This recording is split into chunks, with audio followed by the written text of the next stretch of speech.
বিসমিল্লাহির রহমানির রহিম। হে সমস্ত জগতবাসী, বিশ্ব আধ্যাত্মিক জ্ঞান সঞ্চার দরবার শরীফ হইতে আমি চাঁদনী চিশতি আমার মুর্শিদ কেবলা গাউসুল আজম শামীম আলী চিশতির দরবার হইতে কিছু তত্ত্বকথা আলোচনা করব। সবাই ধৈর্য ও মনোযোগ সহকারে আমার এই আলোচনাগুলো শুনবেন। পৃথিবীতে কিছু মাজার শরীফ নিয়া আলোচনা।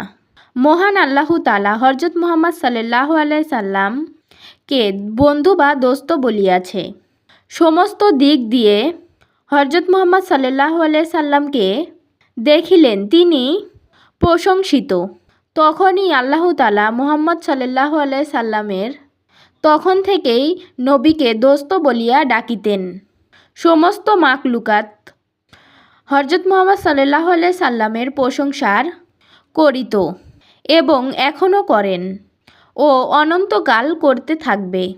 আল্লাহ তাআলা সহকারে এবং 18 জন মাখলুকাত মুহাম্মদ সাল্লাল্লাহু আলাইহি সাল্লাম এর প্রশংসা করিয়াই যায়। এই কথাগুলো হলো আল্লাহ তাআলার কথা।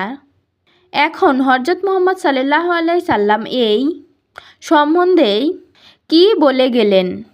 রাসূলের হাত যদি আল্লাহর হাত হয়, কোরআনে বলে, তাহলে নবুয়াত খতম, নবী আর আসিবেন না। তাই রাসূল সাল্লাল্লাহু আলাইহি সাল্লাম বলে গিয়েছেন, আমি রাসূলের হাত মনে করিতে হবে একজন কামেল অলি আউলিয়ার হাত, কামেল পীর মুর্শিদদের হাত, আমি রাসূলের হাত।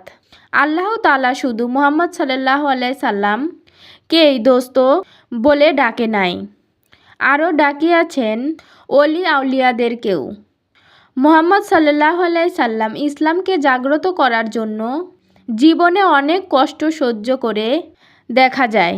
অলি আউলিয়াদের জীবনেও অনেক লাঞ্ছনা দুর্দশায় জীবন কাটিয়ে মৃত্যুবরণ করিলে তাদের এই পৃথিবীতে আল্লাহর প্রেম আগুনে, সাধনার আগুনে পুড়ে নিজেকে দেহ হত্যা করে হীরার টুকরা হয়ে গেছেন।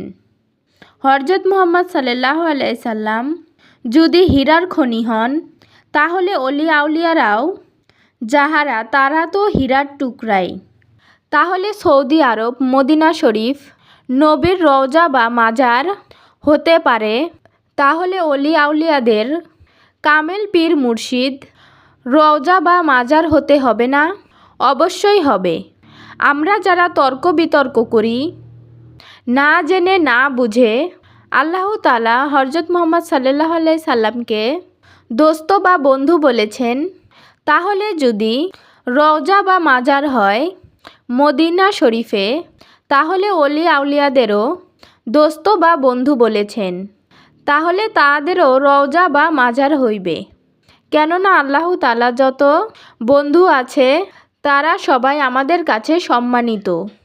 তাই সম্মানের সহিত একজন কামেল পীর মুর্শিদ অলি আউলিয়াকে রওজা বা মাজার করিব।